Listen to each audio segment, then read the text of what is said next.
وحرمنا عليه المراضع من قبل فقالت هل أدلكم على أهل بيت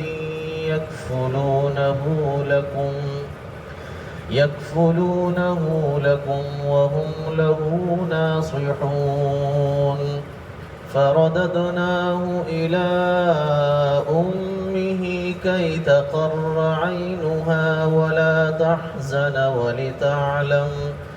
ولتعلم أن وعد الله حق ولكن أكثرهم لا يعلمون ولما بلغ أشده واستوى آتيناه حكما وعلما وكذلك نجزي المحسنين ودخل المدينة على حين غفلة من أهلها فوجد فيها رجلين يقتتلان هذا من شيعته وهذا من عدوه فاستغاثه الذي من شيعته على الذي من عدوه فوكزه موسى فقضى عليه قال هذا من عمل الشيطان إنه عدو مضل مبين صدق اللہ العظیم. لفظی ترجمہ.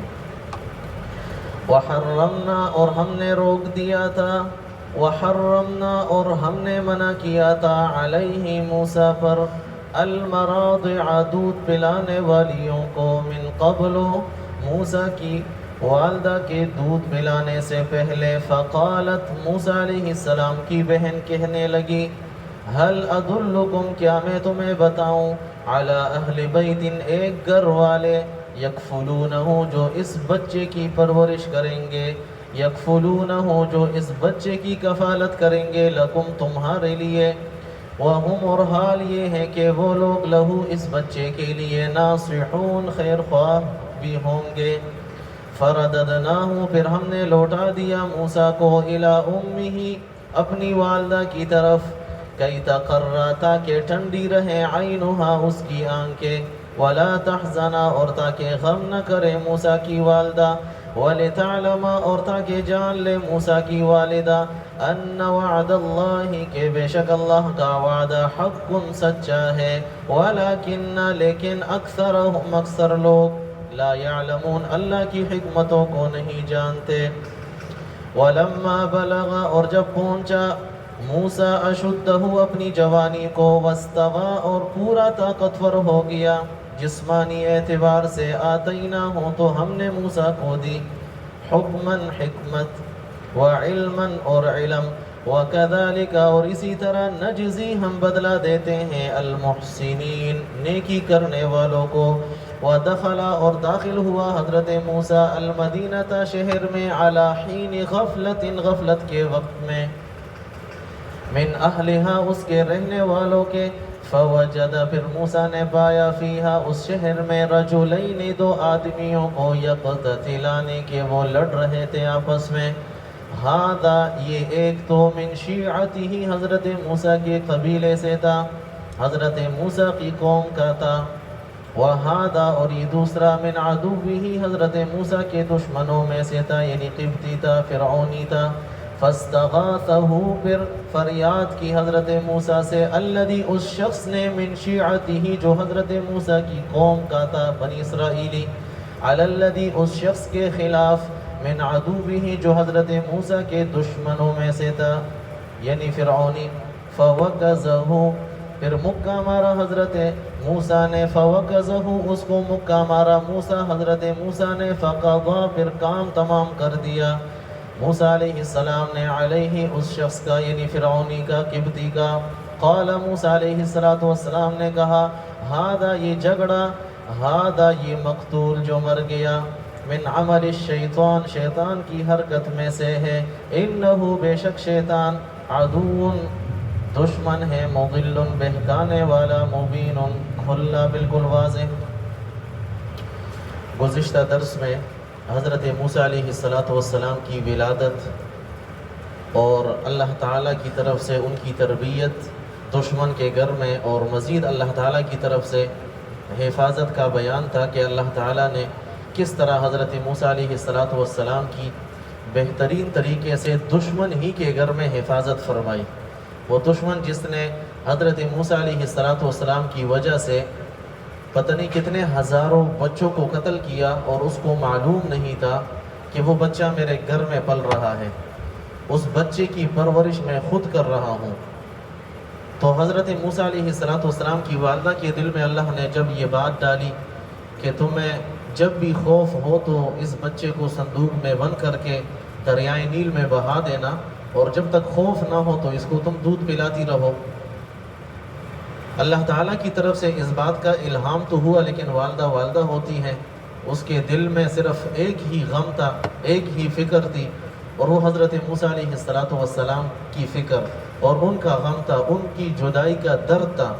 تو حضرت موسیٰ علیہ السلام کی والدہ وہ اس بات کو بھول گئی تھی، اور ہمارے اوپر بھی ایسی حالتیں آتی ہیں کہ جب انسان کے اوپر خدا نخواستہ کوئی غم ہو، اور یہ غم ہم تب محسوس کر سکتے ہیں، ہم تو محسوس نہیں کر سکتے، ایک عورت ہی محسوس کر سکتی ہے۔ بہرحال تصوراتی طور پہ اگر ہم خود کو حضرت موسیٰ علیہ السلام کی والدہ کی جگہ تصور کر لیں، اور ایک والدہ کے دل میں بچے کی جو محبت ہوتی ہے اور بچے کے لیے جو درد ہوتا ہے، پوری راتوں کا جاگنا،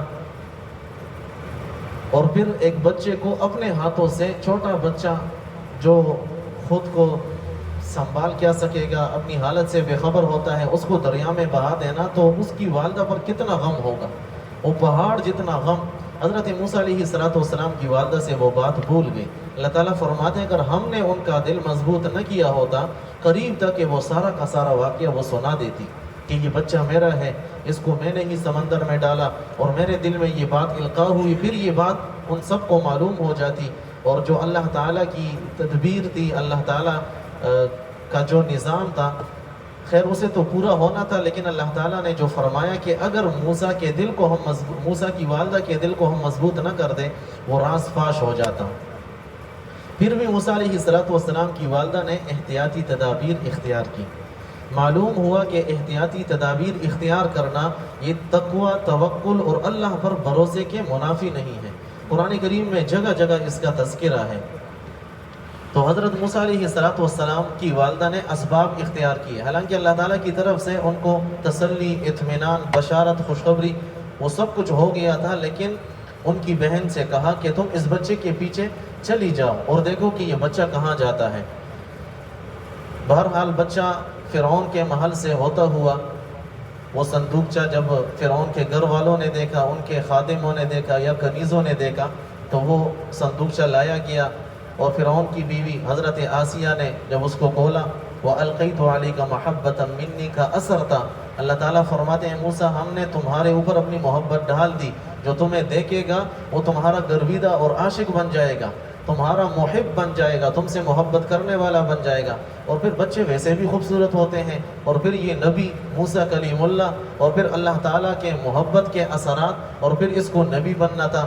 تو وقت کا جو نبی ہوتا ہے اللہ تعالیٰ اس کو حسن و جمال کے اعتبار سے، علم کے اعتبار سے، کمالات کے اعتبار سے، صفات کے اعتبار سے سب سے اعلیٰ رکھتے ہیں۔ تو اس کے دل میں اس کی محبت پیدا ہو گئی۔ بہرحال انہوں نے جب اس کو رکھا تو اب مسئلہ پیدا ہوا دودھ پلانے کا، کہ اس کو دودھ کون پلائے گا۔ تو آج کے درس کی پہلی آیت میں اللہ تعالیٰ نے اس بات کو ارشاد فرمایا کہ ہم نے موسیٰ کی والدہ سے پہلے، یعنی موسیٰ کی والدہ نے جب تک دودھ نہیں پلایا تو موسیٰ پر تمام عورتوں کو حرام کر دیا، یعنی منع کر دیا، روک دیا۔ اس حرام سے مراد وہ حرام نہیں جو شراب کے حوالے سے ہے، یا چوری کے حوالے سے ہے، یا دیگر گناہوں کے حوالے سے ہے۔ وجہ اس کی یہ ہے کہ موسیٰ تو ابھی چھوٹے ہیں، مکلف ہی نہیں، احکامات اس کی طرف متوجہ نہیں، تو اس وجہ سے حرمنا کا ترجمہ میں نے دو کیے، ایک روک دیا اور ایک منع کیا۔ جب ترجمہ کیا جاتا ہے اس میں آپ سوچیں اور ذہن لڑائیں تھوڑا سا کہ اس لفظ کا ترجمہ تو حرام ہونا چاہیے، اس لفظ کا ترجمہ روک دیا تھا، منع کر دیا تھا، یہ کیوں کیا؟ اس کے پیچھے پوری ایک ہسٹری ہوتی ہے۔ یہ وہ باتیں ہیں جس کے بارے میں آپ سنتے ہیں کہ بھائی قرآن کریم کو سیکھنے کے لیے کسی استاد کی ضرورت یہ بہت ضروری ہے، اور استاد کا ہونا بہت ضروری ہے۔ تو اللہ تعالیٰ نے حضرت موسیٰ علیہ السلام پر اپنی والدہ کے دودھ پینے سے پہلے تمام دودھوں کو منع کر دیا۔ دودھ پلانے والی آتی، لیکن موسیٰ علیہ السلام مجال تھی کہ وہ دودھ پیتے۔ دو حکمتیں اہل علم نے لکھی ہیں۔ ایک حکمت تو یہ لکھی ہے جو بڑی بہترین ہے کہ چونکہ حضرت موسیٰ علیہ السلام نے بعد میں اللہ کا نبی بننا تھا، اللہ تعالیٰ نے یہ نہ چاہا کہ حضرت موسیٰ کے منہ میں کسی اور کا دودھ ہو جائے۔ ہو سکتا ہے وہ غیر مسلمہ ہو سکتا ہے وہ کافرہ ہو سکتا ہے وہ فرعونی کے گھر والوں میں سے ہو، فرعون کے ماننے والوں میں سے ہو۔ اتنی احتیاط، معصوم عن الخطا اور عقیدہ عصمت انبیاء انشاءاللہ آگے بھی آئے گا، اور جگہ جگہ بیان ہوتا رہا اور ہوتا بھی انشاءاللہ رہے گا کہ انبیاء علیہ السلام نبوت سے پہلے اور نبوت کے بعد ہر قسم کے چھوٹے بڑے گناہوں سے پاک ہوتے ہیں۔ ہم جو جگہ جگہ پر آپ دیکھتے ہیں کہ فلاں پیغمبر سے یہ کام ہوا، اس کو خلاف اولا سے تعبیر کرتے ہیں، اور حضرت موسیٰ علیہ السلام سے بھی ایک معاملہ اس طرح کا ہوا۔ بہرحال ایک حکمت یہ تھی کہ بعد میں اس زبان سے اللہ کا دین بیان ہوگا، تو اس زبان پر اللہ تعالیٰ نے کسی دوسری عورت کا دودھ رکھنا گوارا نہیں فرمایا، اور اپنی والدہ کا دودھ اس کو پلوانا چاہا۔ اور دوسری حکمت یہ ہے کہ جو وہ وعدہ تھا حضرت موسیٰ علیہ السلام کی والدہ کو جو الہام ہوا تھا، اِنَّا رَادُّوهُ إِلَيْكِ، ہم اس کو تمہاری طرف دوبارہ لوٹائیں گے، تو اس کا پورا کرنا بھی ضروری تھا۔ تو اللہ تعالیٰ نے حضرت موسیٰ علیہ السلام پر منع کر دیا تھا المراضع، دودھ پلانے والیوں کو، من قبل یعنی موسیٰ کی والدہ کے دودھ پلانے سے پہلے۔ فقالت هل ادلکم، اب یہاں موسیٰ علیہ السلام کی جو بہن تھی وہ اس بچے کے ساتھ چلتی چلتی جب محل تک یہ صندوقچہ پہنچ گیا، تابوت پہنچ گیا، اور موسیٰ کو انہوں نے اٹھا لیا، تو بہن بھی چلی گئی ایک سائڈ پہ اور ایک کنارے پر کھڑی ہو گئی۔ اب موسیٰ علیہ السلام کی بہن تھی، اور ایک بہن کے دل میں بھائی کے لیے محبت، اس کا بھی آپ کو بخوبی اندازہ ہے، تو وہ سائڈ پر کھڑے ہو کر یہ سارا ماجرا دیکھ رہی تھی۔ جب موسیٰ علیہ السلام نے کسی کا دودھ قبول نہیں کیا، تو ان کی بہن نے کہا کیا میں تمہیں نہ بتاؤں، علی اہل بیت، ایک گھر والے، یکفلونہ، جو اس کی پرورش کریں گے، کفالت کریں گے، لکم، تمہارے لیے اس کو پالیں گے، وہم لہ ناصحون، اور وہ گھر والے اس بچے کے خیرخواہ بھی ہوں گے۔ جب یہ بات کہی تو فرعون کے جو محل والے تھے اور جو کنیزیں تھی، جو سردار تھے، ان کو شک تو پڑا کہ یہ اتنے کانفیڈنس سے اور اتنے یقین سے یہ بات کیسے کہہ رہی ہے کہ ایک گھر والے ہیں اور وہ اس کے خیرخواہ بھی ہوں گے، اس کی کفالت بھی کریں گے۔ یہاں پر جب ان کو شک پڑا تو ان سے پوچھے کہ تم اس کے بارے میں کیسی جانتی ہو؟ تو موسیٰ علیہ السلام کی بہن نے کہا کہ میرا مطلب یہ ہے کہ یہ بادشاہ کے محل کا بچہ ہے، جب وہ اس کو دودھ پلائے گی تو بادشاہ کی طرف سے تحفے تحائف ملیں گے، اور جب اس کو تحفے تحائف ملیں گے تو بچے کا اور بھی خیال رکھیں گے۔ ایک عام بچے ہوتے ہیں کہ ان کے تھوڑے بہت پیسے مل جاتے ہیں، یہ تو بادشاہ کے محل کا بچہ ہے اور بادشاہ نے اس کو اپنا بیٹا بنا لیا ہے، تو جب بادشاہ کے محل سے اس کے لیے تحفے تحائف جائیں گے، انتظام ہوگا، تو وہ اور بھی اس کا خیال رکھیں گے۔ بس بات ختم ہوگی، ورنہ ان کو شک ہو گیا تھا، اور باقی تو اللہ تعالیٰ کا انتظام بھی تھا۔ معلوم ہوتا ہے کہ اگر اللہ تعالیٰ کسی سے کوئی چیز لیتا ہے تو اس کے بدلے میں اس سے بہتر عطا کرتا ہے۔ اور مفسرین نے لکھا ہے کہ حضرت موسیٰ علیہ السلام کی والدہ کے لیے محل سے فرعون کی طرف سے روزانہ کا 1 دینار بھی مقرر ہو گیا، حالانکہ بچہ اپنا، دودھ اپنا اور اپنی آنکھوں کی ٹھنڈک، لیکن اس کے باوجود محل سے دینار مقرر ہوا۔ اگر یہ سارا کچھ نہ ہوتا، موسیٰ کی والدہ موسیٰ کو صرف دودھ پلاتی۔ اب اللہ تعالیٰ نے تھوڑی سی قربانی لی، لیکن اس کے بعد حضرت موسیٰ علیہ السلام بھی واپس ہو گئے، ہم حرمہ ہم ثواب، اور دینار بھی مقرر ہو گیا۔ پھر اس پر مفسرین نے تھوڑی سی گفتگو کی ہے کہ جو کام انسان کے ذمہ واجب ہوتا ہے اس کی اجرت لینا ٹھیک نہیں ہوتا۔ اب یہ تو اس کا اپنا بچہ تھا، حضرت موسیٰ علیہ السلام کی والدہ ان کی والدہ تھی اور ان کا اپنا بچہ تھا، اپنے بچے کو دودھ پلانے پر انہوں نے اجرت کیسے لی؟ آسان سا جواب یہ ہے کہ ہماری شریعت الگ ہے، ان کی شریعت الگ ہے۔ ہو سکتا ہے کہ ان کی شریعت میں پیسے لینا جائز ہو، اور دوسری بات یہ ہے کہ تہمت سے بچنے کے لیے اگر وہ پیسے نہ لیتی تو ہر ایک شک کرتا کہ بھئی تم پیسے کیوں نہیں لے رہی، کیا وجہ ہے؟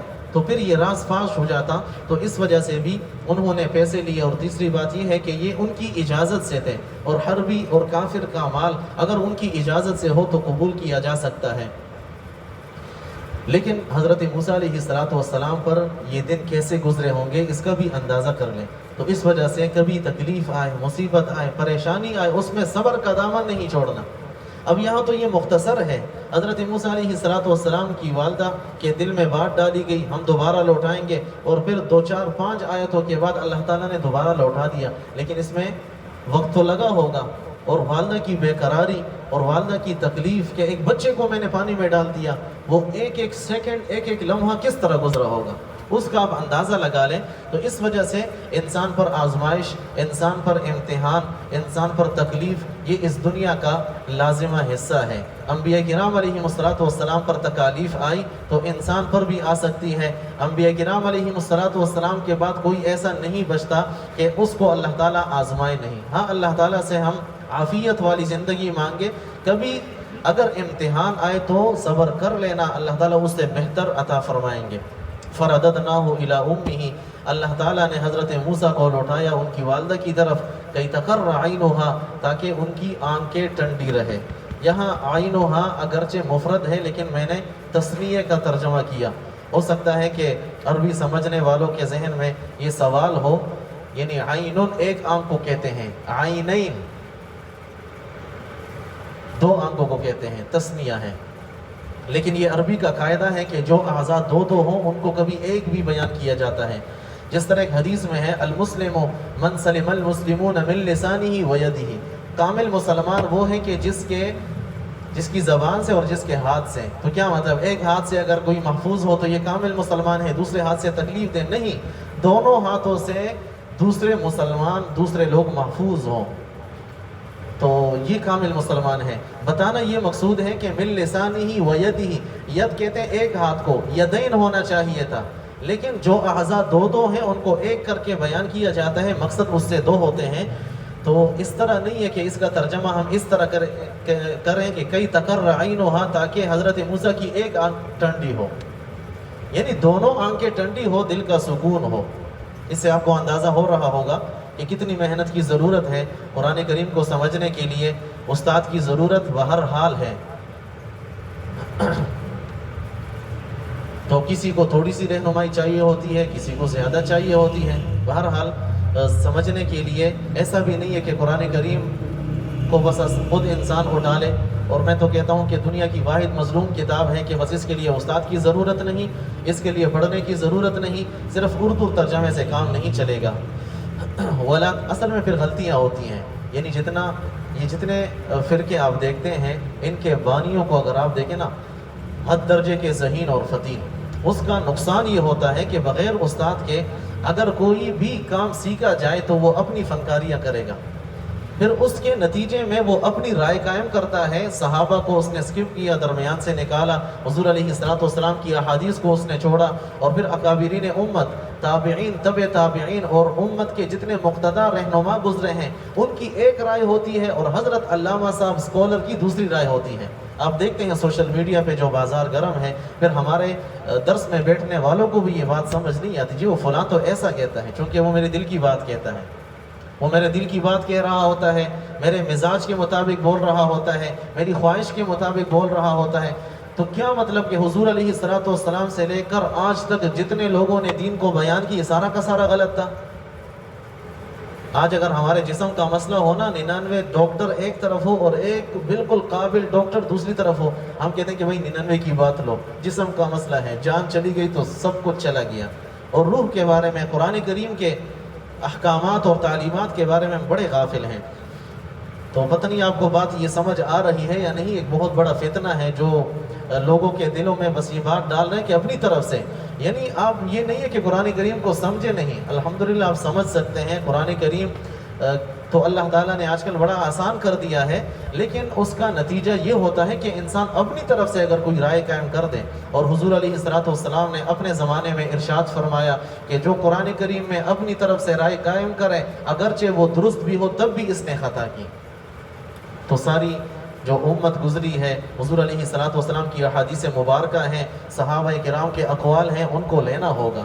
تو یہ عین و ہا سے میں سمجھانا چاہ رہا تھا کہ یہاں پر ایک آنکھ کا ذکر ہے لیکن مراد دونوں ہیں، تاکہ حضرت موسیٰ کی والدہ کی آنکھیں ٹھنڈی ہو جائیں، وَلَا تَحْزَنَ، اور وہ غم نہ کریں۔ جو ان کو غم تھا نا، جب بچہ واپس ہو گیا، غم ان کا ختم ہو گیا، وَلِتَعْلَمَ، اور تاکہ وہ یہ بات جان لیں، یعنی یقین ہو جائے ان کو، أَنَّ وَعْدَ اللَّهِ حَقٌّ، کہ اللہ نے دل میں جو بات ڈالی تھی یا فرشتے کے ذریعے یا ان کو خواب دکھایا گیا، جو الہام ہوا تھا، تو یقین ہو جائے کہ اللہ کی بات، اللہ کا وعدہ وہ سچا ہے۔ وَلَكِنَّ أَكْثَرَهُمْ لَا يَعْلَمُونَ، لیکن اکثر لوگ اس بات کو نہیں جانتے، اکثر لوگ حکمتوں کو جب نہیں جانتے وہ انکار کر دیتے ہیں۔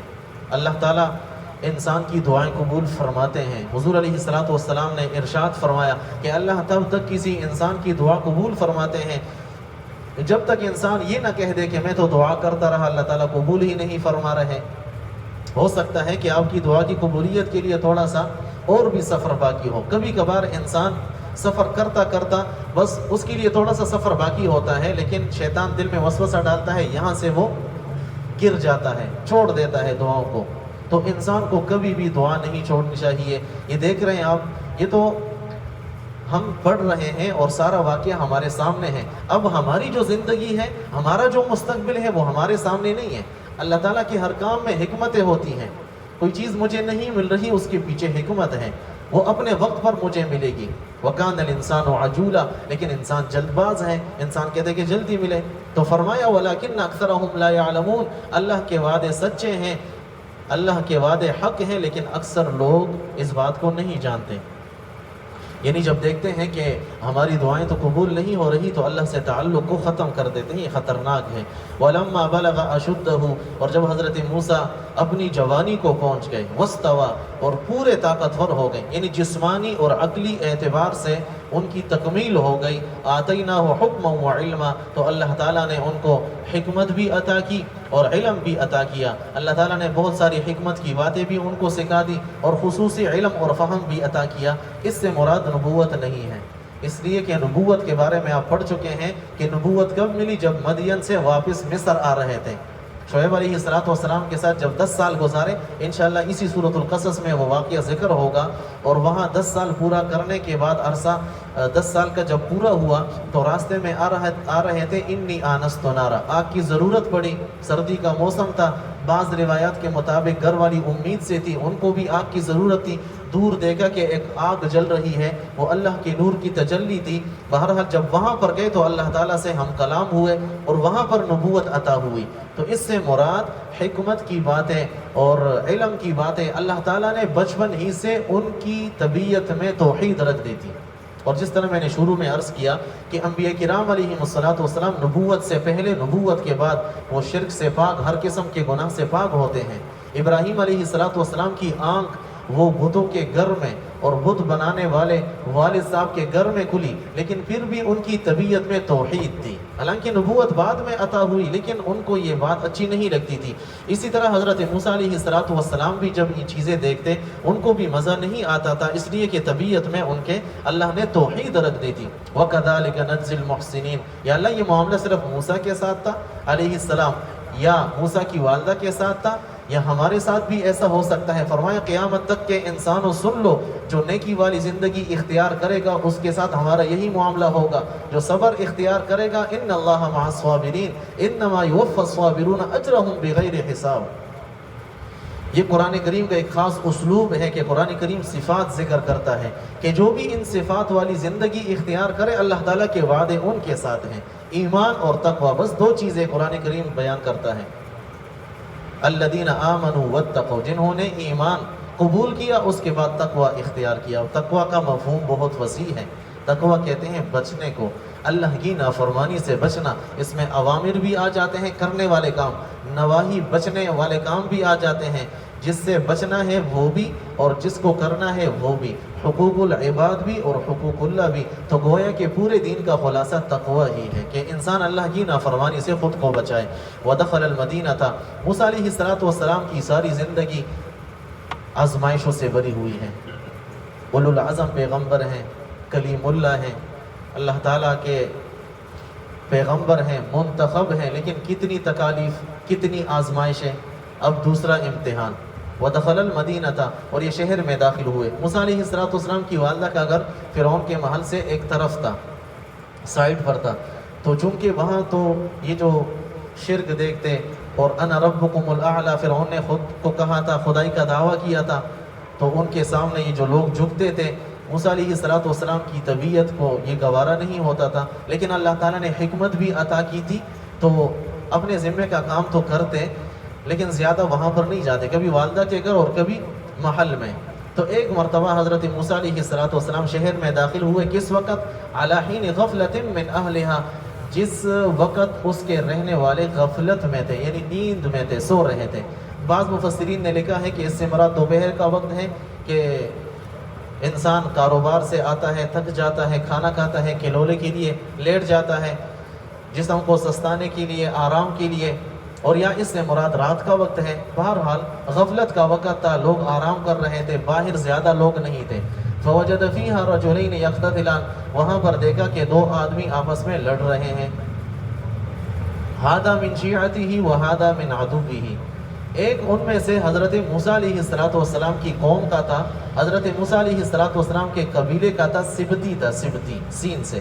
وَهَذَا مِنْ عَدُوِّهِ، اور دوسرا حضرت موسیٰ علیہ السلام کے دشمنوں میں سے تھا. جو اللہ کا دشمن ہے وہ مسلمان کا بھی دشمن ہونا چاہیے. من احب للہ وابغض للہ، حدیث میں ہے کہ جو اللہ ہی کے لیے کسی سے محبت رکھے اور اللہ ہی کے لیے کسی سے قطع تعلق کرے. وَأَعْطَى لِلَّهِ وَمَنَعَ لِلَّهِ فَقَدْ اسْتَكْمَلَ الْإِيمَانِ، اور اللہ ہی کے لیے کسی کو عطا کرے اور اللہ ہی کے لیے کسی سے کوئی چیز روکے تو یہ ایمان کا کامل کرنے والا ہے. بہرحال وَهَذَا مِنْ عَدُوِّهِ، چونکہ شرک میں مبتلا تھے اور اللہ کے قانون کے مقابلے میں فرعون کا قانون ان کے ہاں بالا تر تھا، تو ایک حضرت موسیٰ علیہ السلام کے دشمنوں میں سے تھا. فَاسْتَغَاثَهُ الَّذِي مِنْ شِيعَتِهِ عَلَى الَّذِي مِنْ عَدُوِّهِ، وہ جو حضرت موسیٰ علیہ السلام کی قوم اور قبیلے کا تھا، اس نے بلایا. استغاثہ، مدد طلب کرنا. اس نے حضرت موسیٰ سے مدد طلب کی اس شخص کے خلاف جو فرعونی تھا، حضرت موسیٰ علیہ السلام کا دشمن تھا. چونکہ فرعونیوں کے مظالم تو مشہور تھے اور حضرت موسیٰ اپنی آنکھوں سے بھی دیکھتے تھے، اور غلام بنا رکھا تھا بنی اسرائیلیوں کو، باری برکم کام لیا کرتے تھے. تو کسی بات پر ان کی تو میں ہوئی. ہو سکتا ہے کہ اس فرعونی نے کہا ہو کہ یہ میرا کوئی بوجھ اٹھا لو. ایک کتاب کے حوالے سے بتا رہا ہوں، ایک تفسیر کے حوالے سے. تو اس سبتی نے کہا بنی اسرائیلی نے کہ میں کیوں اٹھاؤں، بس اسی بات پر کہ تم ہمارے غلام ہو. اس پر تو میں ہوئی. حضرت موسیٰ گزر رہے تھے، موسیٰ کو بلایا کہ مجھے اس سے چھڑا لو. اب حضرت موسیٰ علیہ السلام کا ارادہ وہ صلح اور صفائی کا تھا، اور صلح اور صفائی کرنا یہ تو اچھی بات ہے. اور صلح کراتے وقت کبھی ہو سکتا ہے کہ نوبت مکے مارنے تک بھی آئے. جو لاتوں کے بت ہوتے ہیں وہ باتوں سے نہیں مانتے. تو حضرت موسیٰ علیہ السلام نے اس فرعونی کو سمجھایا ہوگا باتوں سے، لیکن جب نہیں مانا تو اصلاح کی غرض سے ان کو ایک موقع مارا. تو نبی جس طرح روحانی اعتبار سے طاقتور ہوتا ہے، اس طرح جسمانی اعتبار سے بھی طاقتور ہوتا ہے. موسیٰ علیہ السلام نے ایک موقع مارا، اس کا وقت پورا تھا، کام اس کا تمام ہو گیا، اور وہیں پر ڈیر ہو گیا، وہیں پر اس کا انتقال ہو گیا. قال هذا من عمل الشیطان، موسیٰ علیہ السلام نے کہا یہ جس کا جھگڑا ہے یا یہ جو مقتول ہے، من جند الشیطان، یہ تو شیطان کے قوم اور قبیلے میں سے ہے. اب یہ وہ مقام ہے جو عصمت انبیاء کے بظاہر خلاف نظر آتا ہے، کہ ایک طرف ہمارا یہ عقیدہ ہے کہ انبیاء کرام علیہم الصلاۃ والتسلیمات ہر قسم کے چھوٹے بڑے گناہ سے وہ منزہ اور پاک ہوتے ہیں، اللہ تعالیٰ ان کو محفوظ رکھتے ہیں، وہ معصوم عن الخطا ہوتے ہیں. اس وجہ سے کہ اگر نبی سے غلطی ہو پھر وہ لوگوں کے لیے مثال کیسے بنے، وہ لوگوں کے لیے نمونہ کیسے بنے. وہ تو لیڈر ہوتا ہے، وہ تو مقتدا ہوتا ہے، پیشوا اور رہنما ہوتا ہے، ساری امت کو اس نے ساتھ لے کر چلنا ہوتا ہے. آج ہمارے اعتبار سے معاشرے میں کسی سے کوئی غلطی ہو اور وہ پھر کوئی دین کی بات کرے تو سب لوگ کیا کہتے ہیں کہ دیکھو خود تو ایسا ویسا ہے اور دین کی بات کرتا ہے. اور پھر یہ بنی اسرائیلی یا فرعونی یا وہ مشرکین مکہ، وہ زمانے جاہلیت والے لوگ، تو ان کا کیا طرز اور رویہ ہوگا. بہرحال اللہ تعالیٰ اپنے انبیاء کو، پیغمبروں اور رسولوں کو معصوم رکھتے ہیں. یہاں تو قتل ہوا، اور قتل تو بہت بڑا گناہ ہے. تو یہ آپ سن چکے ہیں کہ یہ اصلاح کی غرض سے تھا۔ موسیٰ علیہ السلام کا یہ قتل نہ عمدن تھا اور نہ ظلمن تھا۔ ایک ہوتا ہے قتل عمد جس کے بدلے میں قصاص لیا جاتا ہے، تو نہ یہ قتل عمد تھا نہ ظلمن تھا، اصلاح کی غرض سے محض اتفاق تھا ایک، یعنی کسی شخص کا وقت پورا ہو جائے اور اس کے لیے کوئی بھی چیز بہانہ بن جائے، کوئی بھی شخص اس کے لیے بہانہ بن سکتا ہے بہرحال۔ اور اس کی مثال بھی لکھی ہے، اگر قاضی اور حاکم وقت کسی مجرم کو تعزیری سزا دیں، سزاؤں کی دو قسمیں، ایک کو حد کہتے ہیں ایک کو تعزیر۔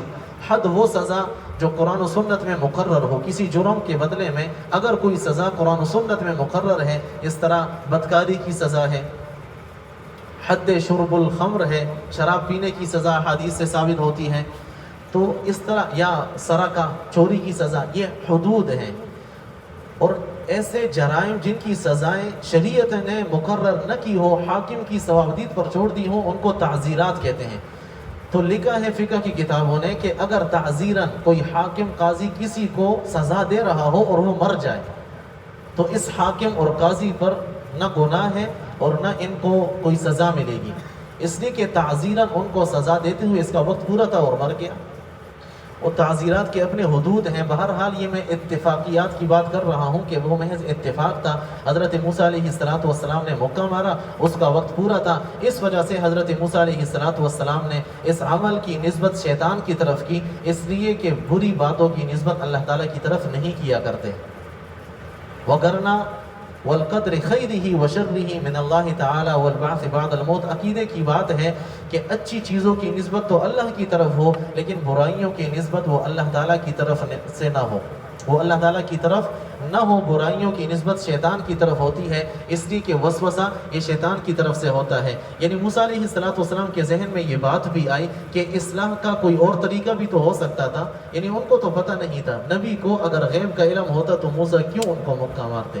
اس سے بھی معلوم ہوتا ہے کہ انبیاء کو غیب کا علم نہیں ہوتا کہ آگے کیا ہونے والا ہے۔ اور حضور علیہ السلام نے بھی ارشاد فرمایا، اللہ نے فرمایا کہ اعلان کر دو وَلَوْ كُنْتُ أَعْلَمُ الْغَيْبَ لَاسْتَكْثَرْتُ مِنَ الْخَيْرِ، اگر میں غیب کی باتیں جانتا تو دنیا جہاں کی ساری خیریں میں جمع کر دیتا، پھر احد کے میدان میں صحابہ وہ شہید نہ ہوتے، احد کے میدان میں پھر حضور علیہ السلام کو تکالیف نہ ملتی، پھر حضرت عائشہ صدیقہ رضی اللہ تعالیٰ عنہ پر بہتان نہ لگتی، حضور علیہ السلام کو تکلیف نہ ملتی۔ تو موسیٰ علیہ السلام کو یہ معلوم نہیں تھا کہ یہ اب مر جائے گا، وگرنہ وہ کوئی اور طریقہ اختیار کر لیتے۔ بہرحال یہ اتفاق تھا، موسیٰ علیہ السلام نے قصدن یا عمدن یا ظلمن ان کو قتل نہیں کیا، لیکن پھر بھی حسنات الابرار سیئات المقربین، یعنی نیک لوگوں کی نیکیاں مقربین کی خامیاں شمار ہوتی ہیں۔ یہ کوئی حدیث نہیں ہے، مقولہ ہے، عربی کا مقولہ ہے، نیک لوگوں کی نیکیاں مقربین کی خامیاں شمار ہوتی ہیں۔ آسان سی مثال، دو طالب علم ہیں، ایک استاد کا قریبی ہے، چہیتا ہے، اور دوسرا وہ ہے جو بس دور بیٹھا ہوتا ہے، صرف سنتا ہے۔ اب ایک دور بیٹھنے والا جو صرف سن رہا ہے، اگر وہ مہینے میں ایک مرتبہ مل لیتا ہے تو استاد اس کا شکریہ ادا کرتا ہے اور اچھے کلمات میں اس کو رخصت بھی کرتا ہے۔ لیکن جو چہیتا ہے، جو قریبی ہے، اگر وہ مہینے میں ایک مرتبہ ملے، استاد اس کو ڈانٹے گا کہ بھئی وہ تو ویسے بھی پرایا ہے، وہ تو ویسے بھی دور رہنے والا ہے، تم تو میرے قریبی ہو، تمہیں تو ہر دن ملنا چاہیے۔ یہ سمجھ آئی آپ کو بات کہ نیک لوگوں کی نیکیاں مقربین کی خامیاں شمار ہوتی ہیں، حالانکہ کام دونوں کا ایک ہے۔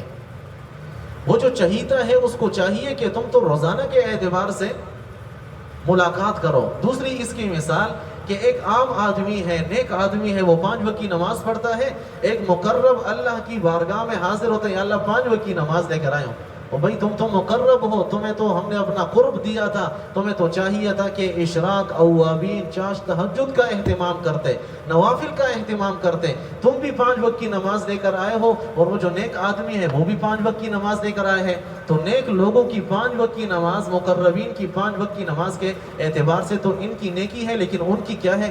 ان کا گناہ شمار ہوتا ہے، ان کا جرم شمار ہوتا ہے۔